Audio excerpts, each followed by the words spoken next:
દાહોદ ભાજપમાં મોટો આંતરિક ભડકો થયો છે। ભાજપના જ સભ્યોએ પક્ષના મેન્ડેટ સામે બળવો કર્યો। પક્ષના મેન્ડેટમાં જાહેર કરાયેલા નામ સામે સભ્યોમાં ભારે નારાજગી છે। બહુમતી હોવા છતાં ભાજપના તમામ સભ્યોએ ચૂંટણી પ્રક્રિયામાંથી જ વોકઆઉટ કરી નાખ્યું। ચર્ચાના બહારે ડિરેક્ટરો સભાખંડમાંથી બહાર નીકળી ગયા હતા। સભ્યોના વોકઆઉટ બાદ એપીએમસી ચેરમેન પદની ચૂંટણી મોકૂફ રખાઈ હતી। પક્ષના આંતરિક ડખાને પગલે ચૂંટણી પ્રક્રિયા અધવચ્ચે અટકાવી દેવાઈ। હવે ટૂંક સમયમાં ફરીથી દાહોદ એપીએમસીના ચેરમેન પદ માટેની ચૂંટણી યોજાશે।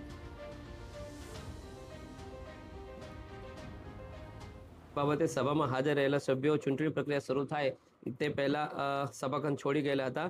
ત્યારબાદ એમને એકવાર સમય આપવામાં 12:30 સમય આપવામાં આવ્યો હતો કે 1 વાગ્યા સુધીમાં સભાખંડમાં હાજર રહેવું।